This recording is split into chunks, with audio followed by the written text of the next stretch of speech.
Voice का हिंदी होता है वॉच, और वॉयस का हिंदी होता है वॉच। वॉयस के साथ साथ हम देखेंगे सबसे पहले कि हमारे दैनिक जीवन में वॉयस का क्या यूज है, या इसका यूज है या नहीं।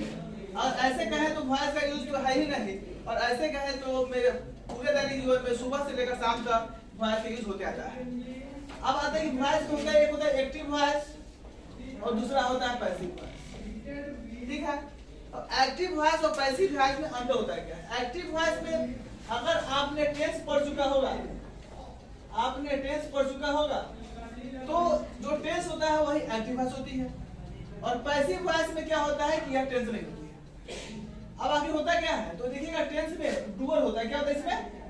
डूअर होता है। डूअर का मतलब होता है कि काम करने वाला, और डूअर का हिंदी बोलते हैं कर्ता। और इसमें क्या होता है, कर्ता नहीं होता है, काम करने वाला डूअर नहीं होता है। सबसे पहले इस समझने का प्रयास करें कि एक्टिव वॉइस पैसिव वॉइस में अंतर क्या होती है। अगर आप टेंस पढ़ चुके होंगे तो एक्टिव वॉइस आपको आता होगा, यानी कि जो टेंस होता है वही एक्टिव वॉइस होती है, और जो पैसिव वॉइस होता है उसमें डूअर नहीं होता है, और एक्टिव वॉइस में डूअर होता है। जैसे कि मान लीजिए हम कोई सेंटेंस लेते हैं कि राम राइट ए लेटर, यानी कि राम पत्र लिखता है। अगर इसी को लिखते क्या, a letter is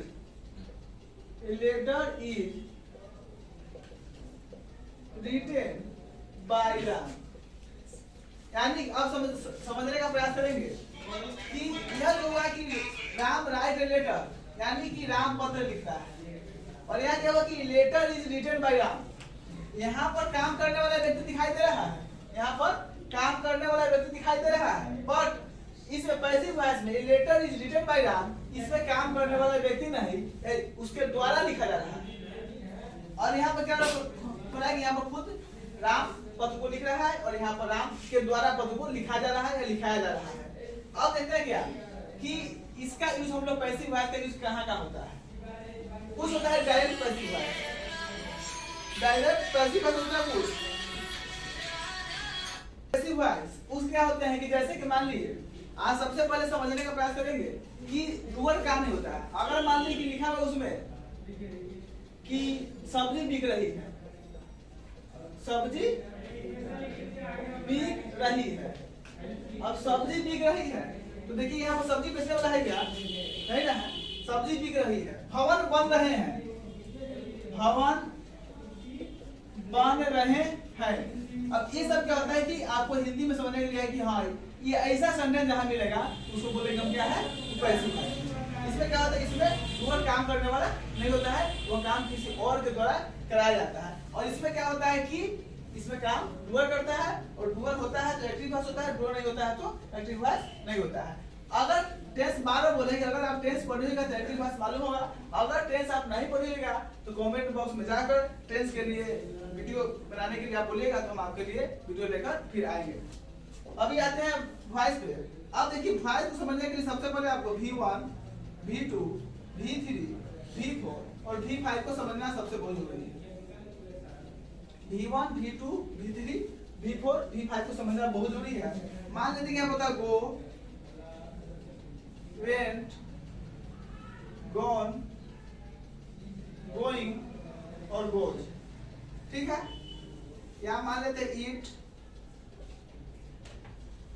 ate, eaten, eating और eats। अब देखिए V1, V2, V3, V4, V5 में होता क्या है कि जब कभी भी आप वॉइस बनाते हैं तो उसमें आपको बराबर चेंज करने के लिए आता है, V3 में चेंज करने के लिए आता है V1। यानी कि इसमें कोई भी होता है, अगर V1 होता है, V2 होता है, V4 होता है या V5 होता है, तो इस चारों को V1 को, V2 को, V4 को, V5 को उसको पैसिव वॉइस में चेंज करने के लिए आपको V3 में बदलना पड़ता है। तो सबसे पहले हम जान रहे हैं कि V1 कहाँ होगा, और कभी कभी V2 और V3 जो होता है सेम होता है। V2 और V3 सेम होता है। जब V2 V3 सेम होता है तो ये समझ नहीं आता है कि वहां पर V2 है कि V3 है। जैसे कि कुछ होता है, मान लीजिए लॉन्गेस्ट, ऐसा कुछ वर्ड मिलेगा जो कि V2 और V3 सेम होता है। तो सबसे पहले आप इसको समझने के लिए देखेंगे कि V3 और भी फ्यू जो होता है बिना हेल्पिंग वर्ब का नहीं आता है, बिना हेल्पिंग वर्ब का नहीं आता है। अगर भी थ्री होगा और भी फुल होगा तो उसके ऊपर हेल्पिंग वर्ब होगा। हेल्पिंग वर्ब का मतलब क्या होता है कि वो वर्ब का सहायता करता है मेन वर्ब का। जैसे कि is, am, are, was, were, have, has, ये सब इसके भी थ्री और भी फोर के पहले आएगा। अगर हेल्पिंग वर्ब भी थ्री के पहले नहीं है तो वह भी टू के रूप में माना जाता है। अब आते हैं कि भी वन क्या होता है। जैसे कि मान लेते हैं सिंपल सा, अगर सिंपल सेंटेंस नहीं आता कि राम ईट्स, मान लेते हैं आपने Ram eats a mango, Ram eats a mango या राम ईट ए मैंगो। अब पूछा जाए आपसे कि दोनों में कौन सा है, राम ईट्स ए मैंगो या राम ईट ए मैंगो। तो आप देखते हैं यहाँ पर क्या कि इसमें इसका भी हिंदी होता है कि राम आम खाता है और इसका भी हिंदी होता है राम आम खाता है। बट अब देखना क्या है कि यहाँ पर इट्स जो लगा हुआ है ये V5 है और इट जो लगा हुआ है यह V1 है। और बार बार यही दिक्कत होता है और ऐसा आता है आपको एग्जाम में 3, 4, 5 दिया रहेगा, पूछेगा करेक्ट द सेंटेंस, इसमें से कौन सेंटेंस सही है आपको चूज करना होगा। तो उसके लिए हम सबसे पहले देखेंगे यहाँ पर इट्स होगा या इट होगा। अगर आप लोग नहीं मालूम होगा तो आप देखिए यहाँ पे कि V1 जो होता है, यहाँ पर V1 जो लिखा हुआ है, पूरा दुनिया का जितना भी V1 होता है वह सब प्लूरल के रूप में होता है। किस रूप में होता है? प्लूरल के रूप में होता है। और जितना भी V5 होता है ये सब सिंगुलर के रूप में होता है। किस रूप में होता है? सिंगुलर के रूप में होता है। अब V1 प्लूरल के रूप में है और V5 सिंगुलर के रूप में है। तो थोड़ा सा यहाँ देखिएगा बोर्ड पे, अगर मान लीजिए यहाँ पर नाउन मान लीजिए और यहाँ पे वर्ब मान लीजिए, ठीक है। नाउन में एस और ईएस को जोड़ते हैं तो ये प्लूरल बनता है। क्या बनता है? प्लूरल बनता है, यानी पहले से सिंगुलर रहता है, सिंगुलर रहता है। वर्ब में क्या करते हैं, एस और ईएस जोड़ते हैं तो ये क्या बनता है? सिंगुलर बनता है, सिंगुलर बनता है, यानी कि पहले से क्या रहता है? प्लूरल रहता है। अब देखिए मान लीजिए यहाँ पे राम है, क्या है यहाँ पे? राम है। वर्ब मान लीजिए कि गो है या ईट है। अब देखिए यहाँ पे राम सिंगुलर है, राम क्या है यहाँ पे? राम सिंगुलर है तो इसके साथ सिंगुलर वाला होगा, प्लूरल के साथ प्लूरल वाला होगा।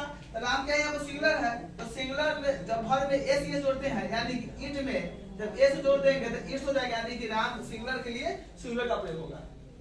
अगर मान ली यहीं पे इधर से रहता है मान ली बॉयज, तो बॉयज के साथ क्या होता है? इट होता है, क्योंकि यहाँ पर प्लूरल के साथ प्लूरल होता है और सिंगुलर के साथ में सिंगुलर होता है। तो यहाँ पे हो गया कि राम इज, यानी कि दोनों सिंगुलर होना चाहिए, ये भी सिंगुलर ये भी सिंगुलर, ये भी प्लूरल ये भी प्लूरल होना चाहिए। तो इस हिसाब से मानते हैं होता है कि राम ईट्स ए मैंगो, यानी कि राम आम खाता है। ये क्या हो गया? ये आपका हो गया एक्टिव वॉइस में। अगर इसी को पैसिव वॉइस में हम जब बनाते हैं तो क्या करते हैं कि Ram a mango, a mango is eaten by Ram, यानी कि आम जो है राम के द्वारा खाया जाता है। खुद यहाँ पे खुद खाया जाता है आम, राम आम खाता है और यहाँ पे mango is eaten by Ram, यानी कि आम को राम के द्वारा खाया जाता है। अब यहाँ पे क्या होता है? डूअर नहीं होता है। जब भी डूअर नहीं होता है, जब भी डूअर नहीं होता है तो कौन भाषा होता है? पैसिव भाषा होता है, ठीक है। और जब इसमें डूअर होता है तो कौन भाषा होता है? एक्टिव वॉइस होता है।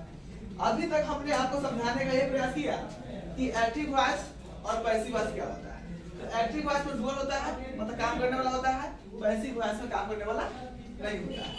उसमें क्या होता है कि राम राइट ए लेटर, यानी कि राम पत्र लिखता है, इसमें डूअर हो गया राम। अगर इसी को लिखा गया कि letter is written by Ram, तो पत्र को राम के द्वारा लिखवाया जा रहा है, खुद नहीं लिख रहा हूं। अब क्या बोले कि V1, V2, V3, V4, V5 को समझना होगा। इसलिए कि गो, वेंट, गॉन, गोइंग, गोज, ईट, एट, ईटेन, ईटिंग, ईट्स, इसमें क्या देखना है कि V3 इसको इसलिए लिखें कि आपको जब पैसिव वॉइस बनाना होगा तो V3 में V1, V2, V3, V4 कुछ भी होगा उसको V3 में बदलना होगा, ठीक है। इसमें बताया, फिर बता दें कि V1 और V5 कहाँ लगता है, किसके साथ में V1 लगेगा, किसके साथ में V5 लगेगा। तो V1 कहाँ लगेगा कि जब यहाँ पे प्लूरल होगा, जब नाउन प्लूरल होगा तो V1 लगेगा और जब नाउन सिंगुलर होगा तो V5 लगेगा, ठीक है। इस तरह से हम क्या बता चुके कि राम ईट्स ए मैंगो, यानी कि राम आम खाता है। और यहाँ पे राम ईट इसलिए नहीं होगा राम ईट इसलिए नहीं बनता है कारण कि यहाँ पर सिंगुलर होता है और ईट पर क्या हो जाता है प्लूरल। ईट प्लूरल क्या होता है क्योंकि V1 होता है और हम आपको पहले बता चुके कि V1 जितना होता है दुनिया का पूरा प्लूरल होता है, ठीक है, सिंगुलर नहीं होता है। अब आते हैं इसके आगे कि इसके बनाने के रूल क्या होते हैं एक्टिव वॉइस से पैसिव वॉइस को।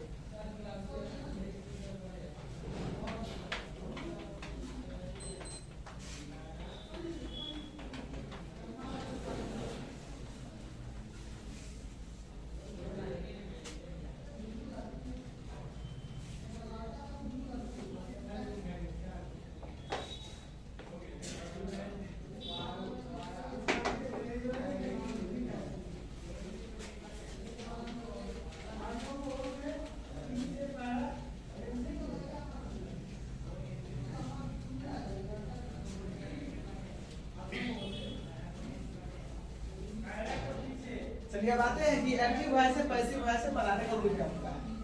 आप देखते हैं क्या कि ये कोई सेंटेंस लेते हैं राम इट्स ए मैन, ये एक्टिव वॉइस। अब इसको पैसिव वॉइस में चेंज करना। पहले सिंपल सेंटेंस ही आते हैं हम, उसके बाद बारी बारी से हम रूल पढ़ेंगे सिंपल।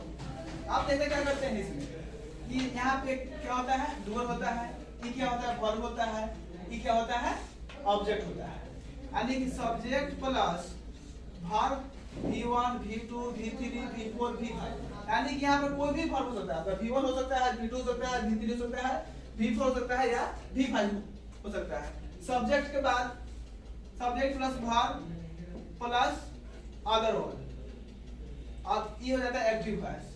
एक्टिव वॉइस इसको चेंज करने के लिए सब्जेक्ट को यहाँ लाते हैं, ऑब्जेक्ट को यहाँ लाते हैं। और देखिए यहाँ पर subject plus helping verb, subject plus helping verb plus V3 plus by plus other word या ऑब्जेक्ट, इसको बोलते हैं पैसिव वॉइस।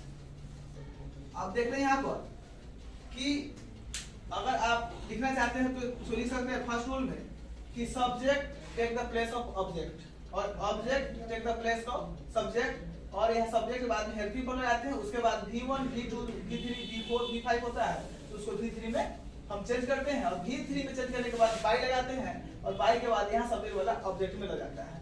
अब यहाँ पे सेंटेंस लिखा हुआ है कि राम ईट्स ए मैंगो, इसको राम से समझने का प्रयास करेंगे आप। Ram eats a mango.